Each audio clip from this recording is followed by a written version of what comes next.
Osmania university విద్యార్థుల వసతి సౌకర్యాల అభివృద్ధి కార్యక్రమంలో భాగంగా వైస్ ఛాన్సలర్ కుమార్ గారు, arts college principal professor Kasim గారు,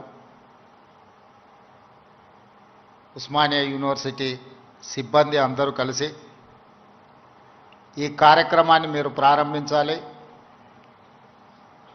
ఉస్మానియా యూనివర్సిటీకి మీరు పర్యటించాలని వారు ఆహ్వానించడం జరిగింది. ఈ అభివృద్ధి కార్యక్రమంలో భాగంగా నాతో పాటు మిత్రులు, సహచర మంత్రివర్గ సభ్యులు అడ్లూరి లక్ష్మణ్ గారు, ప్రొఫెసర్ కుమార్ గారు, Yogita Rana education commission members, Osmania university teaching, non teaching staff, విద్యార్థులందరికీ కూడా నా శుభాకాంక్షలు తెలియజేస్తున్నా. ఉస్మానియా యూనివర్సిటీ అనే పదం తెలంగాణ పదానికి ప్రత్యామ్నాయ పదం. తెలంగాణ అన్న, ఉస్మానియా యూనివర్సిటీ అన్న, ఈ రెండు అవిభక్త కవపుల లాంటివి. ఈ మాట నేను చాలా అథారిటీతో మాట్లాడుతున్నా. 1917లో ప్రారంభించబడ్డ ఉస్మానియా యూనివర్సిటీ, ఏ నిజాం సర్కార్ ఈ ఉస్మానియా యూనివర్సిటీని ప్రారంభించిండో 1935 వచ్చే సమయానికి నిజాం నవాబును పొగుడుతూ పాడడం కాదు, ఉస్మానియా యూనివర్సిటీ గడ్డ మీద నుంచి దేశ స్వతంత్రం కోసం పాడుతున్న వందే మాతరాన్ని పాడి వినిపించిన పివి నరసింహారావు గారు ఈ గడ్డ మీద నుంచే, ఈ ఉస్మానియా యూనివర్సిటీ నుంచే ధిక్కార స్వరాన్ని వినిపించిండు. 1938 సాయుధ రైతాంగ పోరాటానికి తండాలలో, గూడాలలో, మారుమూల పల్లెల్లో ఉన్న ఎర్రజెండా మోసినోళ్ళు ఎందరో మంది ఆనాడు ఉద్యమ బాట పట్టినప్పుడు కూడా ఈ ఉస్మానియా యూనివర్సిటీ అండగా నిలబడి ఆనాటి పోరాటాల మీద ఈ గడ్డ మీద చర్చ జరిగింది. ఆ అంశమే కాదు, ఈ ఉస్మానియా యూనివర్సిటీకి ఒక గొప్ప చరిత్ర ఉన్నది. జాతీయ స్థాయిలో హోంమంత్రిగా పనిచేసిన శివరాజ్ పాటిల్ నుంచి మొదలు పెడితే దేశ రాజకీయాలనే శాసించి ప్రపంచ దేశాలతో పోటీ పడగలిగిన ఆర్థిక బలోపేతమైన దేశంగా తీర్చిదిద్దిన పివి నరసింహారావు గారు ఈ ఉస్మానియా యూనివర్సిటీ విద్యార్థిని. వీరే కాదు, తొలి తెలంగాణ ఉద్యమానికి నాయకత్వం వహించిన ఆనాటి డాక్టర్ చెన్నారెడ్డి గారు, మల్లికార్జున్ గౌడ్ గారు, మదన్ మోహన్ లాంటి వాళ్ళు ఈ ఉస్మానియా యూనివర్సిటీని విద్యార్థులే అని ఈరోజు మనం గుర్తు చేసుకోవాలి. వారే కాదు, ఉస్మానియా యూనివర్సిటీ విద్యార్థి రాజకీయాలలో రాణించి ఉత్తమ పార్లమెంటేరియన్గా ఈ దేశానికి, దక్షిణ భారతదేశంలో మొట్టమొదటి ఉత్తమ పార్లమెంటేరియన్గా రాణించిన జైపాల్ రెడ్డి గారు ఈ ఉస్మానియా యూనివర్సిటీ బిడ్డనే. వారి తర్వాతి తరంలో ఒక జార్జ్ రెడ్డి, ఒక గద్దరన్నను అందించిన గడ్డ ఈ ఉస్మానియా యూనివర్సిటీ. ఆ తర్వాత చాలామంది ఈరోజు ఇక్కడ ఉన్న తెలంగాణ ఉద్యమంలో క్రియాశీలక భాగస్వామ్యం తీసుకున్న ఎంతోమంది విద్యార్థుల నుంచి ప్రొఫెసర్లుగా నుంచి తెలంగాణ సాధనలో తమ వంతు కర్తవ్యాన్ని నెరవేర్చిన వాళ్ళు ఈ గడ్డ మీద నుంచి ఇక్కడ చదువుకున్న వాళ్ళే, ఇక్కడ సమస్యల మీద చర్చించిన వాళ్ళే. తెలంగాణ సమాజానికి సమస్య వచ్చినా, తెలంగాణ సమాజానికి సంక్షోభం వచ్చినా, తెలంగాణ నలుమూలలో ఏ సమస్య వచ్చినా మొట్టమొదట చర్చ జరిగేది, మొట్టమొదట ఉద్యమానికి పునాది పడేది ఈ ఉస్మానియా యూనివర్సిటీ నుంచే. కేవలం ఉస్మానియా యూనివర్సిటీ చదువుకోవడానికి, ప్రభుత్వ ఉద్యోగాన్ని సాధించడానికి కాదు, ఈ తెలంగాణ సమాజమైన 4 కోట్ల ప్రజలకు ఏ సమస్య వచ్చినా ఆ సమస్య మాదిగా భావించి చదువుతో పాటు పోరాటాన్ని నేర్పిన ఉస్మానియా యూనివర్సిటీ ఈనాడు తెలంగాణ రాష్ట్ర సాధనలో రాజకీయ పార్టీలు రాజకీయ నేతలు వైఫల్యం చెంది ఇక మా వల్ల కాదు అని కాడి కింద పడేసినప్పుడు ఉస్మానియా యూనివర్సిటీ విద్యార్థులు ఉద్యమ బాట పట్టిన తర్వాతనే ఈ తెలంగాణ రాష్ట్ర సాధన కళ సాకారమైంది. ఇక్కడున్న ప్రొఫెసర్ కోదండరామ్ గారు ఆనాడు పొలిటికల్ జేఏసీకి నాయకత్వం వహించి తెలంగాణ రాష్ట్ర కళను ఈరోజు మనం నిజం చేసుకున్నాం. ఆనాడు చాలామంది చాలా రకాలుగా ప్రయత్నాలు చేశారు. ప్రతి ప్రయత్నంలో ఒక రాజకీయ ప్రయోజనంతో కూడుకున్న నిగూఢమైన ఒక ప్రణాళిక ఆలోచన ఉండడం వల్ల ఆ రాజకీయ నాయకుల యొక్క రాజకీయ ప్రయోజనం కోసం ప్రయత్నం చేస్తున్నప్పుడు వాళ్ళని సంపూర్ణంగా సమాజం విశ్వసించలేదు. అందుకే తెలంగాణ రాష్ట్ర సాధన వాదాయి పడుతున్న సందర్భంలో ఉస్మానియా యూనివర్సిటీ విద్యార్థులు మలిదశ తెలంగాణ ఉద్యమంలో శ్రీకాంతాచారి అమరుడై మన అందరికీ ఒక హితబోధ ఒక జ్ఞానోదయం కలిగించి శ్రీకాంతాచార్య అమరుడు అవ్వడం వల్ల శ్రీకాంతాచారి కుటుంబానికి ఎలాంటి ప్రయోజనం లేదు. శ్రీకాంతాచారి బతికుంటే గొప్పోడు అయి ఉండేవాడు, వాళ్ళ తల్లిదండ్రులకు ఎంతో కొంత సహాయం అందించి ఉండేవాడు. కానీ పాలకుల యొక్క ఆలోచనను రాజకీయ పార్టీల యొక్క విధానాన్ని ప్రజల మధ్యన నిరసన తెలపడానికి తన ఆత్మ బలిదానం ఒక ఉత్ప్రేరకంగా పనిచేస్తుంది అని చెప్పి శ్రీకాంతాచారి మలి తెలంగాణ ఉద్యమంలో మొట్టమొదటి అమరుడై ఈ ఉస్మానియా యూనివర్సిటీ నుంచే తెలంగాణ ఉద్యమానికి పునాదులు పడ్డాయి. ఓ యాదయ్య ఉస్మానియా యూనివర్సిటీ గేటు దగ్గర నిటారుగా నిలబడి పెట్రోల్ పోసుకొని తగలబెట్టుకొని అగ్గిపుల్ల గీరితే కాల్తేనే అమ్మా అనే మనము యాదయ్య జై తెలంగాణ అని చెప్పి తెలంగాణ రాష్ట్ర సాధనలో సమిదై ఈరోజు ఈ ఉస్మానియా యూనివర్సిటీలో ఒక ఈశాన్ రెడ్డి ఒక వేణుగోపాల్ రెడ్డి ఈ ఉస్మానియా యూనివర్సిటీ నుంచే తెలంగాణ రాష్ట్రం సాధనలో సమిధలైన ఈరోజు చరిత్రలో మనం వాళ్ళని స్మరించుకోవాల్సిన అవసరం ఉన్నది. ఈ ఉస్మానియా యూనివర్సిటీ ఈ దేశానికి డాక్టర్లను లాయర్లను ఇంజనీర్లనే కాదు ఐఏఎస్లను ఐపీఎస్లను అందించిన చరిత్ర ఈ ఉస్మానియా యూనివర్సిటీకి ఉంది. ఈ వేదిక మీద ఉన్న సిబి ఆనంద్ గారు 8991 ఈ ఉస్మానియా యూనివర్సిటీ విద్యార్థి 22 సంవత్సరాల వయసులోనే మొట్టమొదటి ప్రయత్నంలోనే ఐపీఎస్ సాధించిన యంగెస్ట్ ఐపీఎస్ ఆఫీసర్గా ఈరోజు డీజీపీ క్యాడర్లో హైదరాబాద్ కమిషనర్గా ఇక్కడి విద్యార్థి ఈ వేదిక మీద ఉన్నాడు అని అంటే ఈ ఉస్మానియా యూనివర్సిటీ ఎంత బలమైన పునాదులు వేసిందో తెలంగాణ నిర్మాణంలో ఈరోజు మనం గుర్తు చేసుకోవాలి.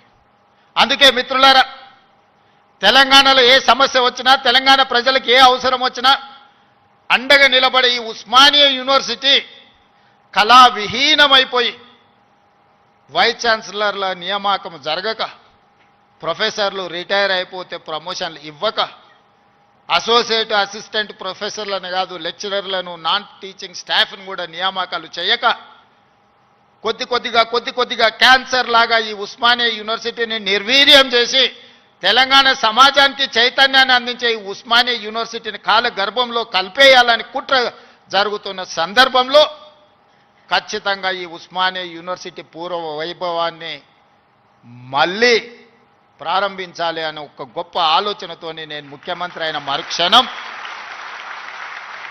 ఉస్మానియా కాకతీయ యూనివర్సిటీలతో పాటు అంబేద్కర్ ఓపెన్ యూనివర్సిటీ నుంచి మొదలు పెడితే యూనివర్సిటీలను అన్నిటిని కూడా చదువుకే కాదు సామాజిక చైతన్యానికి వేదికలు కావాలి. ఈ యూనివర్సిటీల వైస్ ఛాన్సలర్కి ఒక సామాజిక స్పృహతో పాటు సామాజిక చైతన్యం ఉన్న వాళ్ళని నియమించాలి అని చెప్పి సామాజిక న్యాయాన్ని చేయడమే కాదు చెప్పడమే కాదు చేసి చూపించినాం. 108 సంవత్సరాల ఉస్మానియా యూనివర్సిటీ చరిత్రలో ఈ గడ్డ మీద ఒక్క దళితుడు కూడా వీసీ కాలేదు, వైస్ ఛాన్సలర్ కాలేకపోయింది. వాళ్ళ కుమార్ని ఒక దళిత బిడ్డని ఈరోజు మనం ఉస్మానియా యూనివర్సిటీ వైస్ ఛాన్సలర్గా చేసినాం. దళితుడని చెయ్యలే, ఆయనలో ఉన్న నైపుణ్యాన్ని చదువును గుర్తించి చదువుకున్నవాడు ఈ సమాజానికి ప్రయోజకుడవుతాడని చెప్పి ఈరోజు ఒక కుమారును వీసీగా నియమించడం జరిగింది. ప్రొఫెసర్ చక్రపాణి గారిని ఇవాళ వైస్ ఛాన్సలర్గా నియమించడమంటే తెలంగాణ ఉద్యమంలో పాల్గొనడమే కాదు, తెలంగాణ సమాజానికి ఏమి కావాలనో ఆలోచించగలిగిన శక్తి ఉంది కాబట్టే ఈరోజు వారిని కూడా మనం వైస్ ఛాన్సలర్గా నియమించుకున్నాం. ప్రొఫెసర్ పురుషోత్తంని విద్యా కమిషన్లో ఈరోజు నియమించడము అని అంటే వారు చదువుకున్నారు కాబట్టి.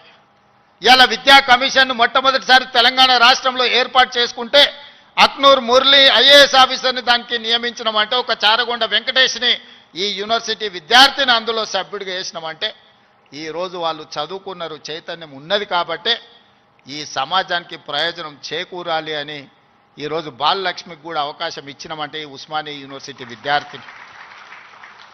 ఈరోజు దయాకర్ ఇక్కడ ఎమ్మెల్సీ అయి కూర్చున్నాడంటే ఇక్కడ చదువుకొని ఇక్కడి నుంచి రాణించిన విద్యార్థులు వీళ్ళందరూ. ఈ ఉస్మానియా యూనివర్సిటీ 4వ తరగతో 3వ తరగతో లేకపోతే 2వ తరగతో లేకపోతే గ్రూప్ 1 ఆఫీసర్లను ఉత్పత్తి చేయడానికి కాదు, ఈ తెలంగాణ సమాజాన్ని పునర్నిర్మించడానికి అవసరమైన మేధా సంపత్తిని ఈ ఉస్మానియా యూనివర్సిటీ నుంచి మేము ఆశిస్తున్నాం. అందుకే ఇవాళ మిత్రులారా 21 సంవత్సరాలలో ఐఏఎస్లు ఐపీఎస్లు అయి జిల్లా అధికారులుగా పరిపాలన సాగిస్తున్న ఈ సందర్భంలో ఒకనాడు రాజ్యాంగం రాసుకున్నప్పుడు డాక్టర్ బాబాసాహెబ్ అంబేద్కర్ గారు 21 సంవత్సరాల ఓటు హక్కునిచ్చి 25 సంవత్సరాలు శాసనసభ ఎన్నికల్లో పోటీ చేయడానికి ఒక అర్హత పెట్టారు. ఈరోజు మీ అందరి సమక్షంలో ఈ ఉస్మానియా యూనివర్సిటీ నుంచి ఒక కార్యాచరణగా ఒక ఉద్యమంగా ఆలోచన చేయండి. ఓటు హక్కు రాజీవ్ గాంధీ గారు 18 సంవత్సరాలకు తగ్గించినప్పుడు ఐఏఎస్ ఐపీఎస్లు 21 సంవత్సరాలు నిండిన వాళ్ళు ఈరోజు పరిపాలన సాగిస్తుంటే శాసనసభలో 21 సంవత్సరాలు నిండిన యువకులు ఎందుకు ఎమ్మెల్యేలుగా ఉండకూడదో ఒకసారి ఆలోచన చేయండి. యువ నాయకత్వం ఈ దేశానికి అవసరం ఉన్నది. ఇవాళ ఈ దేశంలో ముఖ్యంగా తెలంగాణ రాష్ట్రంలో 18 సంవత్సరాలు పైబడి 35 సంవత్సరాల లోపల ఉన్న జనాభా 65%. ఇదే దేశం యొక్క సంపద. ఈ యువ సంపద, ఈ యువ మేధస్సు ప్రపంచ దేశాలకు ఎగుమతి అయి ఇవాళ అమెరికా సింగపూర్లను అత్యంత ధనిక దేశంగా రాణించడానికి మన వాళ్ళ శ్రమ ఉన్నది, మన వాళ్ళ చెమట ఉన్నది. మరి ఇతర దేశాలకే తమ మేధా సంపత్తిని కరిగించి సంపద గల దేశంగా మారుస్తుంటే మన రాష్ట్రాన్ని సంపద గల రాష్ట్రంగా మనం ఎందుకు మార్చుకోకూడదు? మన యువకులు ఎందుకు మన అభివృద్ధిలో భాగస్వాములు కాకూడదు? ఒకసారి ఆలోచన చేయండి. ఈరోజు ఈ ఉస్మానియా యూనివర్సిటీ చదువులకే కాదు, పరిశోధనలకు కూడా వేదిక కావాలి. ఈ ఉస్మానియా యూనివర్సిటీ సమస్యల్ని చర్చించడానికే కాదు, సైద్ధాంతిక పరమైన ఆలోచనలు, భిన్న అభిప్రాయాలకు కూడా చర్చకు వేదిక కావాలి. సామాజిక సమస్యల్ని పరిష్కరించుకోవడానికి కూడా ఇక్కడ చర్చలు జరగాలి. సిద్ధాంతపరమైన చర్చలు జరగాలి, సాంకేతికపరమైన చర్చలు జరగాలి. వీటి ద్వారా సమాజానికి మేలు ఒనగూరాలి. ఈరోజు మనకు నచ్చని సిద్ధాంతం ఉంటే చర్చించడానికి మనం సిద్ధంగా లేం. అసహనం పెరిగిపోయింది. నచ్చని సిద్ధాంతం ఉంటే చర్చించడం ద్వారా ఆ సిద్ధాంతంలో ఉన్న లోపాన్ని లేవనెత్తి చూపించడం ద్వారా వాళ్ళను ఒప్పించి చర్చల ద్వారా ఓడించి రాణించాలి. కానీ వాళ్ళని అణిచివేసో లేకపోతే వాళ్ళ మీద మన అధికారాన్ని, ఆధిపత్యాన్ని ప్రదర్శించడం ద్వారా ఎక్కువ కాలం ఇది సాగదు. అందుకే ఈరోజు తెలంగాణ రాష్ట్రంలో 2వ ముఖ్యమంత్రిగా నేను బాధ్యత చేపట్టిన తర్వాత పొట్టి శ్రీరాములు యూనివర్సిటీగా ఉన్న తెలుగు యూనివర్సిటీకి ఆనాడు పాత్రికేయ సంపాదకుడుగా, మేధావిగా, నిజాం రజాకర్ల నుంచి విముక్తి కలిగించిన పోరాటంలో పాల్గొన్న సురవరం ప్రతాప్ రెడ్డి గారి పేరును తెలుగు యూనివర్సిటీకి మనం పేరు పెట్టుకోవడం జరిగింది. మన స్ఫూర్తి ప్రదాతలు వాళ్ళు. IIHT Indian institute of handloom టెక్నాలజీకి కొండా లక్ష్మణ్ బాపూజీ గారి పేరు పెట్టుకున్నాం మనం. మహిళా యూనివర్సిటీ తెలంగాణలో ఉన్న ఏకైక మహిళా యూనివర్సిటీ. ఆ మహిళా యూనివర్సిటీకి ఆనాడు ఘడీలకు, దొరలకు, జమీందారులకు వ్యతిరేకంగా, రజాకర్లకు వ్యతిరేకంగా నిటారుగా నిలబడి కొట్లాడిన చాకలి ఐలమ్మ పేరు వీరనారి చాకలి ఐలమ్మ యూనివర్సిటీగా ఈరోజు కోటి ఉమెన్స్ కాలేజీని ఒక యూనివర్సిటీగా తీర్చిదిద్ది పోరాటానికి స్ఫూర్తినిచ్చిన వీరనారి చాకలి ఐలమ్మ పేరు ఈరోజు మనం పెట్టుకోవడం జరిగింది. ఇవన్నీ ఎందుకు? ఇవన్నీ మనకి స్ఫూర్తిని నింపడానికి, మనలో పోరాట పటిమను పెంచడానికి ఆనాడు తెలంగాణ యువత సమస్యల మీద పోరాటం చేసే చైతన్య పరులుగా ఉన్నారు. కానీ ఈనాడు ముఖ్యమంత్రిగా నాకు అందుతున్న సమాచారం తెలంగాణ ప్రాంతంలో జరుగుతున్న పరిణామాలు మానసిక వేదనకు గురి చేసే పరిస్థితి ఉన్నది. ఈరోజు పట్టణ ప్రాంతాలలో లేకపోతే యూనివర్సిటీలలో కాదు, చిన్న చిన్న కాలేజీల్లో, జూనియర్ కాలేజ్, డిగ్రీ కాలేజీల్లో కూడా విద్యార్థులు గంజాయి సేవించే పరిస్థితి వచ్చింది. ఇది తెలంగాణ సమాజాన్ని నిర్వీర్యం చేసే ప్రమాదం పొంచి ఉన్నది. ఇవాళ గంజాయి, డ్రగ్స్ తెలంగాణ సమాజాన్ని, యువతను పట్టి పీడిస్తున్నాయి. ఇవాళ సిద్ధాంతపరమైన పోరాటాలు లేకపోతే సామాజిక చైతన్యానికి సంబంధించిన ఉద్యమాలు లేకపోవడం వల్ల ఈరోజు ఈ విద్యార్థులు వ్యసనాల వైపు బానిసలు అవుతున్నారు. ఇది మనందరం, ఇక్కడున్న మేధావులందరూ ఆలోచన చేయాలి, చర్చ చేయాలి. ఈ పరిస్థితుల్లో మనందరం ఒకనాడు తెలంగాణ సమాజంలో కావచ్చు, ఈ దేశంలో కావచ్చు, శ్రీమతి ఇందిరాగాంధీ గారు, పివి నరసింహారావు గారు తీసుకొచ్చిన agriculture ceiling act, urban ceiling act ద్వారా జాగీర్దారులు, జమీందారులు, భూస్వాముల దగ్గర ఉన్న వేలాది ఎకరాల భూములను, కొన్ని లక్షల ఎకరాల భూములను సేకరించి దళితులకు, గిరిజనులకు అసైన్మెంట్ పట్టాల పేరు మీద భూములు ఇచ్చారు. ఆనాడు గ్రామాలలో భూమి ఉండడం ఆత్మగౌరవం, వ్యవసాయం చేయడం ఆ కుటుంబానికి గుర్తింపుగా ఉండి ఆనాడు ప్రభుత్వాలు ఇందిరమ్మ పేరు మీద అసైన్మెంట్ భూములను పేదలకు లక్షలాది ఎకరాలు పంచారు. ఆ తర్వాత పోడు భూముల పట్టాలు 25 లక్షల ఎకరాల అసైన్మెంట్ భూముల పట్టాలు దళితుల, గిరిజనులకు ఇస్తే 10 లక్షల ఎకరాల భూములు ఆదివాసీలకు పోడు భూముల పట్టాలు ఇచ్చి ఈరోజు ఈ రాష్ట్రంలో దళితులు, గిరిజనులు భూ యజమానులుగా ఉన్నారు అని అంటే ఆనాడు తీసుకొచ్చిన అగ్రికల్చర్ సీలింగ్ యాక్ట్ అన్న సంగతి ఈరోజు మనందరికీ తెలుసు. ఈరోజు సొంత ఇంటి కళ. నేను ఖానాపూర్లో ఒక ఆదివాసీ బిడ్డకి ఎమ్మెల్యే టికెట్ ఇచ్చిన. అతనికి ఉన్న గొప్ప ఆస్తి ఏందంటే వాళ్ళ తండ్రికి ఇందిరమ్మ ఉన్నప్పుడు ఇచ్చిన ఇందిరమ్మ ఇల్లు. నేను అక్కడ నాగోబా జాతర దర్శించుకోవడానికి ఒక గిరిజన సాంప్రదాయానికి సంబంధించి గుడిని సందర్శించినప్పుడు చైతన్యం కలిగిన యువకుడుగా వాళ్ళందరినీ సమన్వయం చేస్తూ ఒక యువకుడు నాకు కనిపించింది. పిలిచి పేరు అడిగినా నాకు అర్థం కాలే. తర్వాత నా పక్కన వాళ్ళకి చెప్పిన, అబ్బాయి ఫోన్ నెంబర్ తీసుకొని, చదువుకున్నాడు, చైతన్యం ఉన్నది, ఫీల్డ్ ఎన్ఆర్ఈజేఎస్లో ఫీల్డ్ అసిస్టెంట్గా పనిచేస్తున్నాడు అని చెబితే అతన్ని పికప్ చేసుకొని ఎమ్మెల్యే టికెట్ ఇస్తే ఈరోజు ఎడమ బోజు పేరు మీద శాసనసభలో ప్రాతినిధ్యం వహిస్తున్నాడు. దానికి కారణం చదువు, చైతన్యం. ఈరోజు లక్ష్మణ్ మంత్రి అయినా, కుమార్ వైస్ ఛాన్సలర్ అయినా, ప్రొఫెసర్ కాసిం గారు ప్రిన్సిపల్ గారైనా, ఈ యోగితా రాణా గారు వారి సామాజిక నేపథ్యం మీరు తెలుసుకోండి, వారు ఐఏఎస్ ఆఫీసర్ ఇక్కడ చాలామంది రాణించిందంటే చదువు ఒక్కటే కారణం. ఇవాళ చదువును మనం నిర్లక్ష్యం చేసే పరిస్థితి లేదు. ఈరోజు నేను ఉన్న వాస్తవం మీ దగ్గర చెప్పదలుచుకున్నా. నా దగ్గర పంచడానికి భూములు లేవు, మిమ్మల్ని ధనవంతులు చేయడానికి ఖజానా ఖాళీగా ఉన్నది. ఖజానా ఒట్టిపోయి ఉన్నది, భూములేమో లేవు, పంపకాలు జరిగిపోయినాయి. ఈరోజు తెలంగాణలో 1,50,00,000 ఎకరాల వ్యవసాయ యోగ్యమైన భూములు ఉంటే 96% చిన్న సన్నకారు రైతులే. అంటే ఎకరము, 2 ఎకరాలు, 3 ఎకరాలే. ఇప్పుడు అగ్రికల్చర్ సీలింగ్ యాక్ట్ తెచ్చినా నేను గుంజుకోవడానికి గజం కాదు కదా, ఇంచు భూమి కూడా లేదు. అందుకే మా దళితులకు, మా గిరిజనులకు, మా బలైన వర్గాలకు, మా మైనారిటీ సోదరులకు, మా తమ్ముళ్ళకు, మా చెల్లెళ్ళకు నా సూచన ఒక్కటే, మీరు ధనవంతులు కావాలి, మీరు గొప్ప వ్యక్తులు కావాలి అని అంటే రాష్ట్ర ప్రభుత్వం పంచడానికి భూములు లేవు, నింపడానికి ఖజానా లేదు. మీకు నేను ఇవ్వగలిగింది విద్య ఒక్కటే, నాణ్యమైన విద్యనే.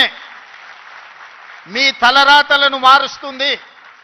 మీ తలరాతలు మారాలంటే మీరు చదువుకోవాలి. చదువు ఒక్కటే పరిష్కారం. చదువు ఒక్కటే మిమ్మల్ని గుణవంతులు చేస్తుంది, ధనవంతులను చేస్తుంది, శ్రీమంతులు చేస్తుంది. ఈ తెలంగాణ సమాజంలో మిమ్మల్ని భాగస్వాములను చేస్తుంది. చదువుకునే వయసులో మీరు ఇతర వ్యాపకాలకు లోనైతే జీవితాంతం బాధతోని కుళ్ళి కృషించి చావాల్సిన పరిస్థితి వస్తుంది. అందుకే ఒక సామాజిక బాధ్యతగా ముఖ్యమంత్రి అయిన ఎంబడే వైస్ ఛాన్సలర్ను నియమించిన వాళ్ళనే ఇంటర్నల్ ఒక సబ్ కమిటీ వైస్ ఛాన్సలర్తో వేసి మీ విద్యా ప్రమాణాలు పెంచుకోవాలంటే నేను చేయగలిగింది ఏందో మీరు చెప్పండి. నియామకాలతో పాటు ప్రొఫెసర్ల వయసు పెంచడంతో పాటు నిధుల కేటాయింపు వరకు మీకు ఏం కావాలన్నా మీకు పూర్తి స్వేచ్ఛనిస్తున్నా, మీరు ప్రణాళికలు సిద్ధం చేసుకోండి అని ఆదేశాలు ఇచ్చిన. ఇవాళ తెలంగాణ సమాజంలో సామాజిక న్యాయంతో వైస్ ఛాన్సలర్లు నియమించడం చిన్న వివాదం లేకుండా, ఒక ఆరోపణ లేకుండా మొట్టమొదటిసారి తెలంగాణలో మనం వైస్ ఛాన్సలర్లను నియమించుకోగలిగింది. ఇవాళ పబ్లిక్ సర్వీస్ కమిషన్కి ఒక బలహీన వర్గాలకు సంబంధించిన బుర్రా వెంకటేశంని ఒక రెసిడెన్షియల్ స్కూల్లో గవర్నమెంట్ హాస్టల్లో చదువుకున్న విద్యార్థి ఈరోజు పబ్లిక్ సర్వీస్ కమిషన్ చైర్మన్గా పనిచేస్తున్నాడు. వీళ్ళందరికీ ఒక చైతన్యం ఉంది, సామాజిక బాధ్యత ఉంది. కష్టాలు చూసి వచ్చారు. పేదరికం వాళ్ళ జీవితంలో ఒక భాగం. కొంతమందికి పేదరికం ఎక్స్కర్షన్. పేదరికం ఎట్లుంటుందో అంటే పట్టణం నుంచి పెద్ద బెంచ్ కార్ వేసుకొని పోయి చూసి పేదరికం ఓహో ఇట్లుంటుందా అని చూసి వచ్చే ఎక్స్కర్షన్ కొంతమంది పెద్దోళ్ళకు. కానీ ఆ పేదరికంలోనే పుట్టి ఆ పేదరికాన్ని అనుభవించి ఆ పేదరికంలో నుంచే అభివృద్ధి పదం వైపు నడిచిన వాళ్ళు ఈరోజు తెలంగాణ రాష్ట్రాన్ని నడుపుతున్నారు. పేదరికం అంటే మాకు కొత్త కాదు, పేదరికం మాకు చుట్టం కాదు, పేదరికం మా జీవన విధానంలో ఒక భాగం. మేము ఆ పేదరికాన్ని చూసి వచ్చినాం. ఆ పేదరికాన్ని పారద్రోలడం మాకంటే ఎక్కువ ఎవరికి తెలియదు. ఎవరి మీద మనం ఆధారపడాల్సిన పని లేదు. అన్ని శక్తియుక్తులు, తెలివితేటలు, అధికారం నిర్ణయించే శక్తి మన దగ్గర ఉంది. మరి మీరు ఎందుకు దీన్ని ఉపయోగించుకోరని నేను అడుగుతున్నా. ఇవాళ నేను ఉస్మానియా యూనివర్సిటీ ఇక్కడికి రాని విద్యార్థులకు నేను సూచన చేయదలుచుకున్నా. మీకు వ్యతిరేకంగా నిర్ణయాలు చేసేటోళ్ళు, మీకు నష్టం కలిగించేటోళ్ళు, మిమ్మల్ని కష్టపెట్టినోళ్ళను మీరు వ్యతిరేకించండి, నిరసన తెలపండి. మీకోసం పనిచేయాలన్న ఆలోచనతోని మీ ఆలోచనలు తెలుసుకుందామని, మీ సమస్యల్ని చూద్దామని, మీ సమస్యల్ని పరిష్కరించాలని వస్తున్న వాళ్ళని మీరు వ్యతిరేకించడం ద్వారా ఈ అభివృద్ధిని అడ్డుకున్న వాళ్ళం అవుతామా, లేకపోతే అభివృద్ధిని ఇంకా ముందుకు తీసుకెళ్లిన వాళ్ళం అవుతామా, మీరు ఒకసారి ఆలోచన చేయండి. అందుకే ఈరోజు చాకలి ఐలమ్మ యూనివర్సిటీకి పేరు పెట్టడమే కాదు, 500 కోట్ల రూపాయలు ఇచ్చి అభివృద్ధి చేసి ప్రతి తెలంగాణ ఆడబిడ్డ చదువుకోవాలి, రాణించాలి అని చెప్పి చాకలి వీరనారి చాకలి ఐలమ్మ యూనివర్సిటీకి 500 కోట్ల రూపాయలు నిధులు ఇచ్చి ఈరోజు ఒక అద్భుతమైన పోటీ పడగలిగే యూనివర్సిటీగా తీర్చిదిద్దుతున్నాం. మరి ఒక మహిళా యూనివర్సిటీకి 500 కోట్ల రూపాయలు ఇస్తే మా ప్రొఫెసర్ గారు, మా వైస్ ఛాన్సలర్ గారు 5 కోట్లు 10 కోట్లు అడుగుతున్నారా? అడగడానికి కూడా మా వాళ్ళకు పేదరికం ఉన్నది. ఎంత పేదరికం అంటే అడగడానికి కూడా 100 అడిగితే ఏమనుకుంటారో 100నా అని అనుకునే పరిస్థితిలో మా వైస్ ఛాన్సలరు, మా అడ్లూరు లక్ష్మణ్ అంటే వాళ్ళ పేదరికం వాళ్ళని పెద్ద నెంబర్ ఆలోచన చేయడానికి కూడా అడ్డుపడుతున్నది. అందుకే నేను యోగితా రాణా గారికి ఆదేశాలు ఇస్తున్నా. ఒక కమిటీ వేయండి, ఇంజనీర్స్ కమిటీ. టోటల్గా ఎడ్యుకేషన్ నుంచి, యూనివర్సిటీ నుంచి ఒక టీంని, రాష్ట్ర ప్రభుత్వం నుంచి, విద్యాశాఖ నుంచి, సాంకేతిక పరమైన ఇంజనీర్లతో పాటు ఎడ్యుకేషన్ సైడ్ నుంచి ఉండే వాళ్ళందరినీ ఒక కమిటీ, చిన్న కమిటీని కూర్చి ఉస్మానియా యూనివర్సిటీ 100% ప్రపంచంతో పోటీ పడగలిగే ఒక స్టాన్ఫర్డ్, ఒక ఆక్స్ఫర్డ్ యూనివర్సిటీ స్థాయిలో మనకేం తక్కువ 3 లక్షల కోట్ల రూపాయల బడ్జెట్ ఉంది. ఎవడో 1,00,000 కోట్లు కట్టింది, కూలింది, పోయింది. 1,00,000 కోట్లు గంగలో పోయింది, గోదావరిలో పోయింది. మీకోసం ఒక 1000 కోట్లు ఖర్చు పెట్టడానికి మాకేమన్నా దరిద్రం ఉందా? నేను స్పష్టంగా చెప్పదలుచుకున్నా. ఈ సంవత్సరం విద్యాశాఖ కోసము 40,000 కోట్లు ఖర్చు పెట్టిన. 40,000 కోట్లు ఈ సంవత్సరం young India integrated residential schools, 100 నియోజకవర్గాలలో 100 young India integrated residential schools, ఒక్కొక్క స్కూల్కి 25 ఎకరాల స్థలం, 200 కోట్లు, 20,000 కోట్ల రూపాయలు ఈరోజు యంగ్ ఇండియా ఇంటిగ్రేటెడ్ స్కూల్స్కి నేను సంతకం పెట్టించిన. యంగ్ ఇండియా స్కిల్స్ యూనివర్సిటీకి 500 కోట్లు పెడుతున్నాం. యంగ్ ఇండియా స్పోర్ట్స్ యూనివర్సిటీకి ఈరోజు 100 కోట్లు పెడుతున్నాం. యంగ్ ఇండియా పులీస్ స్కూల్స్కి ఈరోజు మనం 100-200 కోట్లు ఖర్చు పెడుతున్నాం. నేను అడుగుతున్న మిత్రులారా, ఈ ఉస్మానియా యూనివర్సిటీకి ఏమి ఇచ్చినా తక్కువే, ఎంత ఇచ్చినా తక్కువే.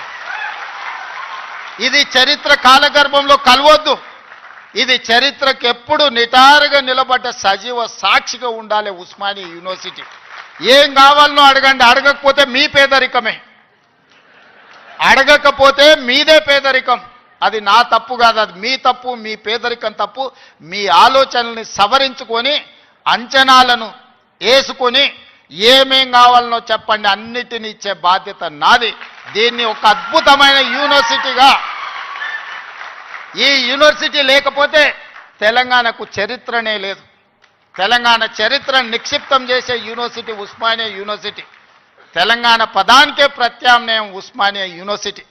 అలాంటి తెలంగాణకు ప్రత్యామ్నాయమైన ఉస్మానియా యూనివర్సిటీ, సిద్ధాంతాలకు వేదికైన ఉస్మానియా యూనివర్సిటీ, ఓ గద్దరన్నను ఓ జార్జి రెడ్డిని ఇచ్చిన ఉస్మానియా యూనివర్సిటీ, ఓ జైపాల్ రెడ్డిని ఓ పివి నరసింహారావుని ఇచ్చిన ఉస్మానియా యూనివర్సిటీని తెలంగాణ రాష్ట్ర సాధనలో ముందు భాగాన నిలబడి తెలంగాణ సాధించిన ఉస్మానియా యూనివర్సిటీని ఇలా గాలికి వదిలేయడం బాధ్యతను ఒకసారి ఆలోచన చేయండి.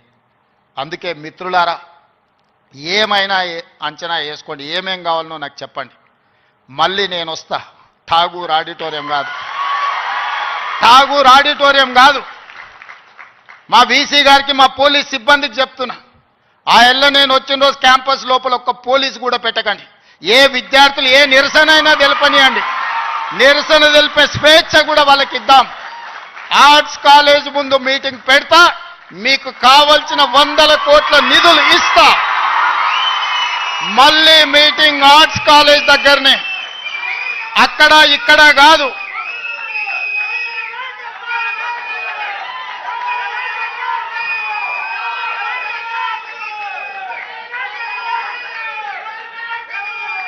ఆర్ట్స్ కాలేజ్కి వచ్చిన రోజు డీజీపీ గారికి, సిటీ కమిషనర్ గారికి నేను ఆదేశాలు ఇస్తున్నా, ఒక్క పోలీసు కూడా క్యాంపస్ లోపల ఉండొద్దు, నేను వస్తా.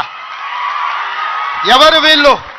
మా తమ్ముళ్ళు, మా చెల్లెళ్ళు తండాలలో, గూడాలలో, మారుమూల పల్లెల్లో పేదరికం రుచి చూసి అభివృద్ధి జరగాలి, డాక్టర్లు, లాయర్లు, ఇంజనీర్లు కావాలి, ఐఏఎస్లు, ఐపీఎస్లు, ఐఎఫ్ఎస్లు అయి ఈ దేశ నిర్మాణంలో భాగస్వాములు కావాలని ఇక్కడికి వచ్చిన వాళ్ళను ఆనాడు ఉన్నాయన గొర్రెలు, బర్రెలు, చేపలు పెంచుకోండి అంటే ఈరోజు డాక్టర్లు, లాయర్లు, ఇంజనీర్లు కాండి, ఐఏఎస్లు, ఐపీఎస్లు కాండి అని నేనంటున్నా. నేను రావద్దా?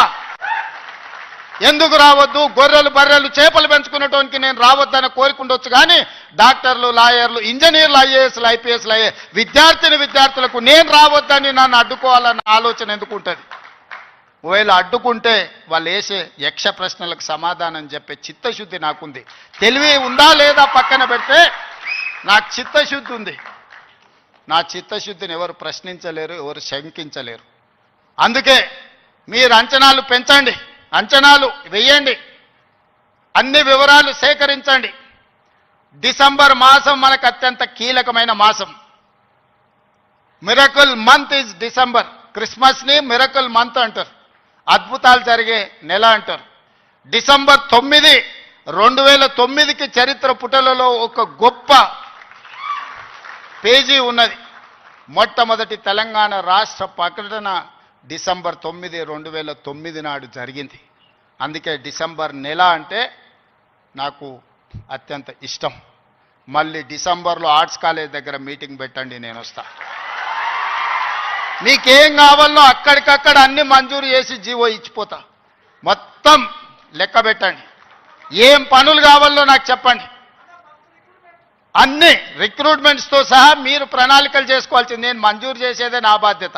పబ్లిక్ సర్వీస్ కమిషను ఆనాడు గ్రూప్ 1 పరీక్షా పత్రాలు జిరాక్స్ సెంటర్లలో పల్లి బఠానీల కింద అమ్ముకుంటే పబ్లిక్ సర్వీస్ కమిషన్ని ప్రక్షాళన చేసి కొత్తగా నియమించి పరీక్షలు నిర్వహించి దాదాపుగా 85% ఎస్సీ, ఎస్టీ, బీసీ మైనారిటీలు ఈరోజు సెలెక్ట్ అయ్యే పరిస్థితి ఉంటే కొంతమంది అడ్డుకోవాలని కోర్టుకెళ్ళి స్టే తీసుకొచ్చి సంవత్సరాల కొద్దీ 2011లో పబ్లిక్ సర్వీస్ కమిషన్ గ్రూప్ 1 పరీక్షలు జరిగితే 2025 వరకు మళ్ళీ పరీక్షలు జరగలేదు. 14-15 ఏళ్ల తర్వాత నేను పరీక్షలు నిర్వహిస్తే ఫలితాలను ప్రకటించకుండా అడ్డుకుంటారు.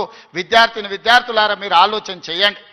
60,000 ప్రభుత్వ ఉద్యోగాలు ఒక్కొక్కరి తలలు లెక్కబెట్టి ఎల్బీ స్టేడియంలోనే వాళ్ళ కుటుంబాలు, వాళ్ళ తల్లిదండ్రులను పిలిచి నియామక పత్రాలు అందించి 60,000 ప్రభుత్వ ఉద్యోగ ఖాళీలను మొదటి సంవత్సరంలోనే భర్తీ చేసిన విద్యను పెంచాలి, విద్యను పంచాలి అని 11,000 మంది టీచర్లను 55 రోజుల్లో నోటిఫికేషన్ ఇవ్వడమే కాదు, రిక్రూట్ చేసి నియామక పత్రాలు అందించిన తెలంగాణ రాష్ట్రంలో కొన్ని కారణాల వల్ల ఎస్సీ కేటగరైజేషన్ ఇతర అంశాల వల్ల రిక్రూట్మెంట్ను వాయిదా పెట్టినా ఈరోజు ఆ సమస్యను పరిష్కరించుకొని దాదాపుగా ఇంకో 40,000 ఉద్యోగాలను రాబోయే 6 నెలల నియామకాలు చేపట్టి 2.5 సంవత్సరాలు పూర్తి చేసుకునే లోపల 1,00,000 ఉద్యోగాలు భర్తీ చేయాలి ప్రభుత్వంలో అని ప్రయత్నం చేస్తున్నా. ఇతర దేశాలు ఇతర రాష్ట్రాలు పర్యటించి పెట్టుబడులు తెచ్చి ప్రైవేట్లో దాదాపుగా 20 నెలల 1,50,000 ఉద్యోగాలు ఈరోజు ప్రైవేటు రంగంలో మనం కల్పించినాం. ఈరోజు తెలంగాణ రాష్ట్రము అభివృద్ధి చెందిన రాష్ట్రంగా ఈరోజు వేగంగా ప్రయాణం చేస్తుంది.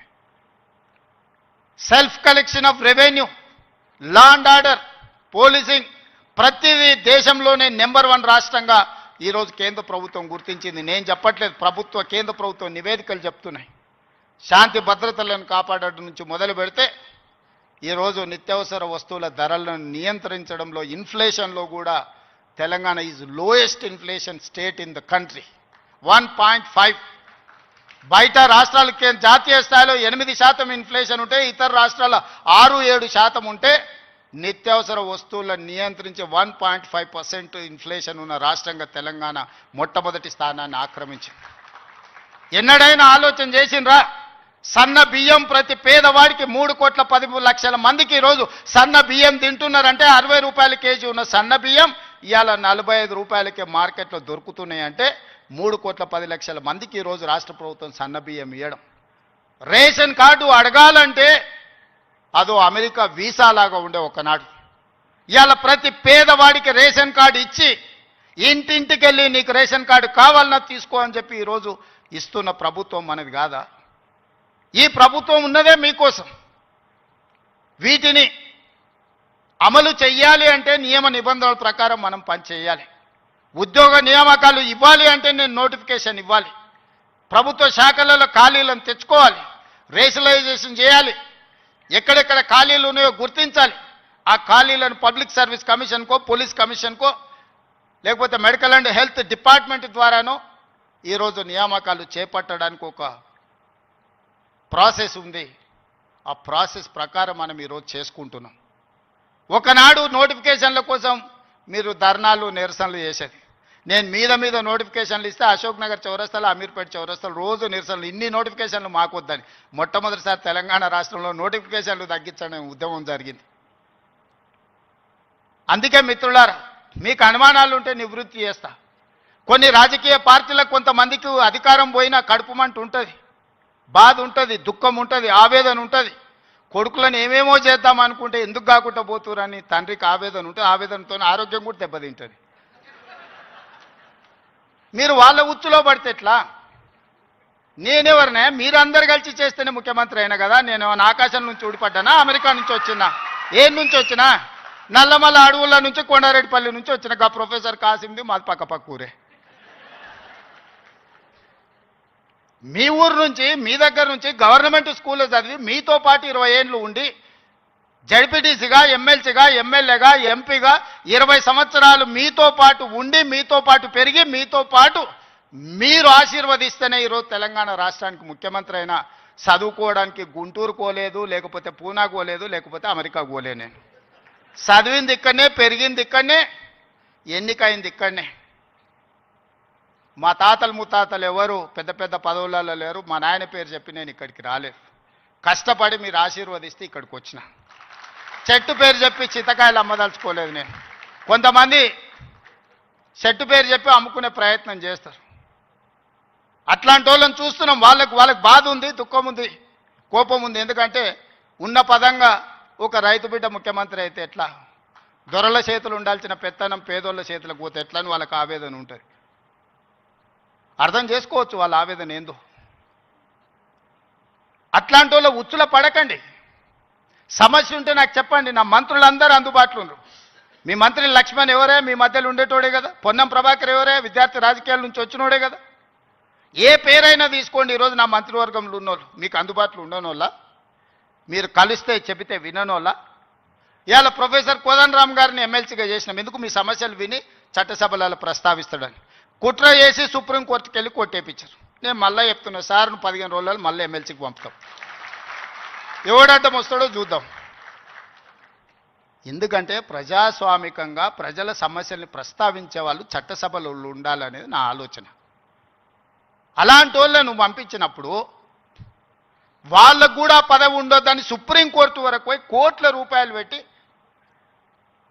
పెద్ద పెద్ద న్యాయవాదులను తీసుకొచ్చి ప్రొఫెసర్ కోదండరాం సార్ని ఎమ్మెల్సీగా తొలగించారు. ఏం పైశాచికానందం ఇది, ఏం శునకానందం? సార్ ఒక్కడు ప్రొఫెసర్గా ఉంటే తప్ప, ప్రొఫెసర్ గారు ఎమ్మెల్సీగా ఉంటే తప్ప? మీ ఇంటిల్లి పాది మంత్రులు ఉండొచ్చు, ముఖ్యమంత్రి ఉండొచ్చు, ఎమ్మెల్సీలు ఉండొచ్చు, ఎంపీలు ఉండొచ్చు, అన్నీ మీ కుటుంబం ఉండొచ్చు, కానీ పొలిటికల్ చేసి చైర్పర్సన్గా పనిచేసిన కోదండరాం గారు ఒక ఎమ్మెల్సీ ఉంటే మీ దుఃఖమేందని అడుగుతున్నా. నా మీద తీటు ఉందంటే నేను అర్థం చేసుకుంటా. ఆ సార్ ఏందే పాపం, ఇంటి తలుపులు వలగొట్టినా ఏమనలే సారు, నేనైతే చెంపలు వలగొడుతుంటే. ఆయనను కూడా ఉండొద్దు ఎమ్మెల్సీ గాని అంటే ఎట్లాంటి ఆలోచనలతో ఉన్నారో ఒకసారి ఆలోచన చేయండి. నేను కాకుండా ఇంకెవరైనా ఉంటే కుమార్ గారు వైస్ ఛాన్సలర్ అవుతుండేనా? మీరు చెప్పండి, మీరు ఆలోచన చేయండి. జానయ్య గారు అక్కడ అవుతుండేనా వైస్ ఛాన్సలరు?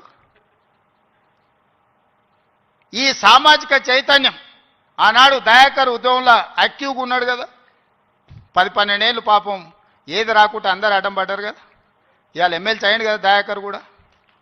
ఇవన్నీ ఎందుకు అవుతున్నాయి?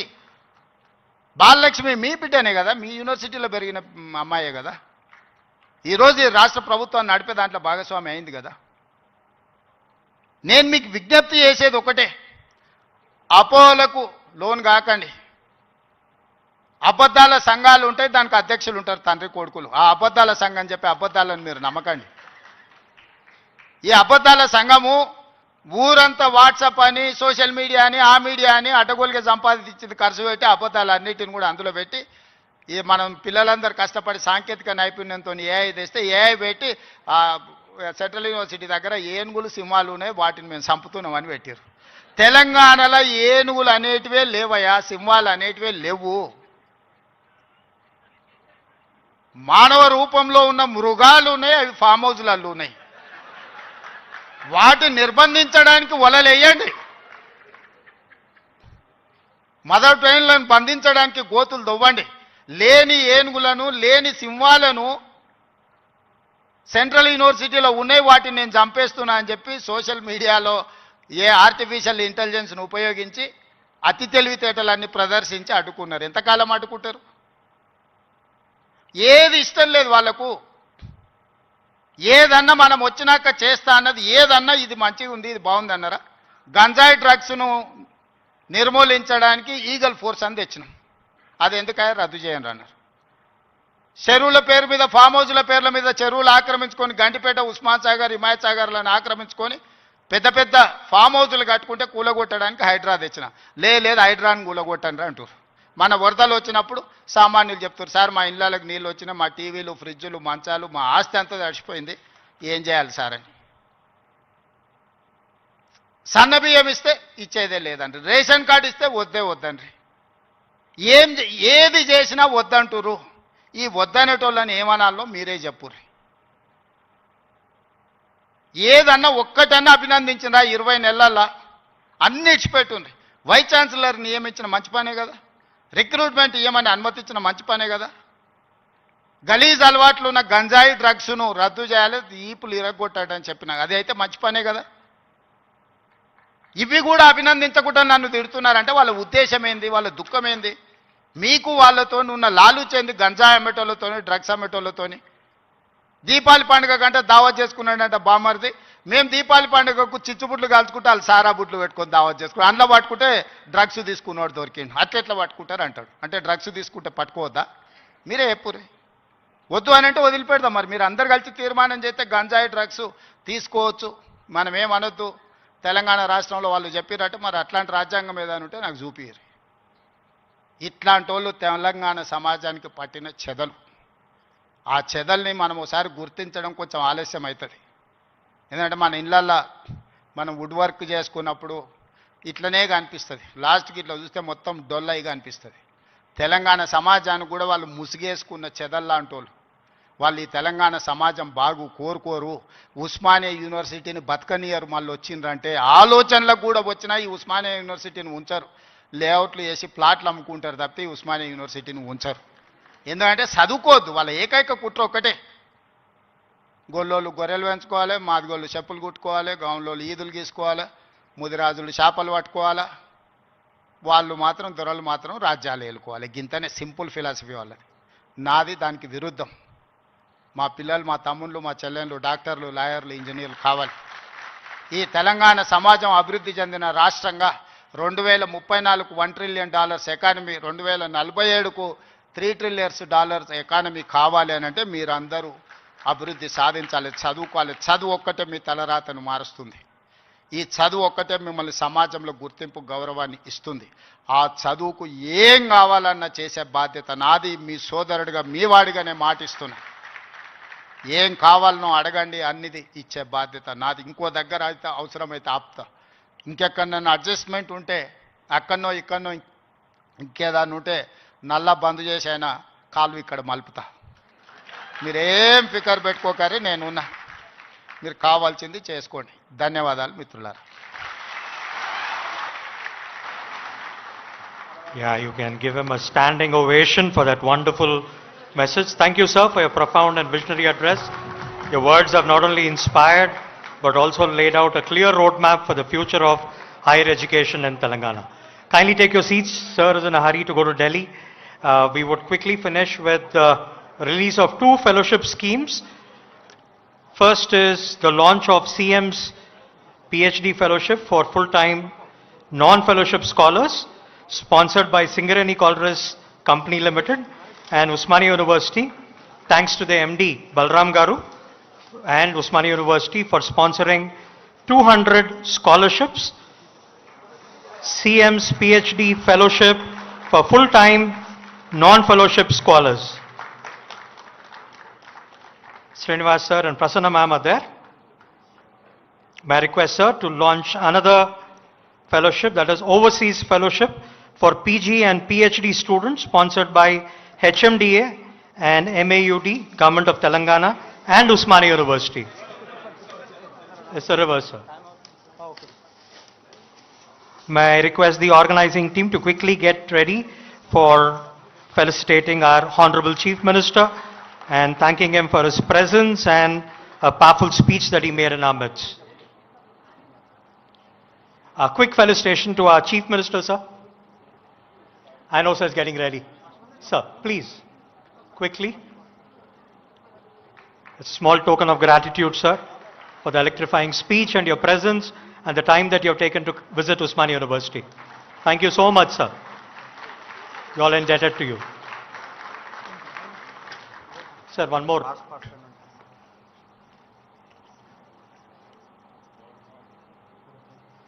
Yeah, the revered Arts College. Sir, if you have time, I request you to felicitate our civil servants as well. To the Minister first, Shri A. Adluri Lakshman Kumar Garu.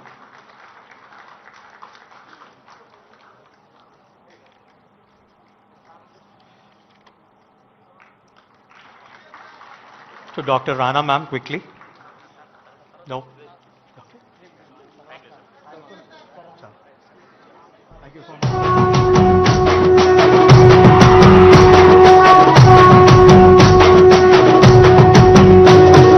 మూడు రంగుల జెండా బట్టి సింగమోలే కదిలినాడు ఒక్కరో కాంగ్రెస్ సూర్యుడు మన రేవంత్ అన్న నిగ్గదీసి అడిగే మునగాడు వీడు భూమిన వానైతాడు బీద సాదల ధైర్యం వీడు దొంగ దొరల భరతం పడతాడు మన రేవంత్ అన్న పేద ఇంటి Kindly don't go away. We will end the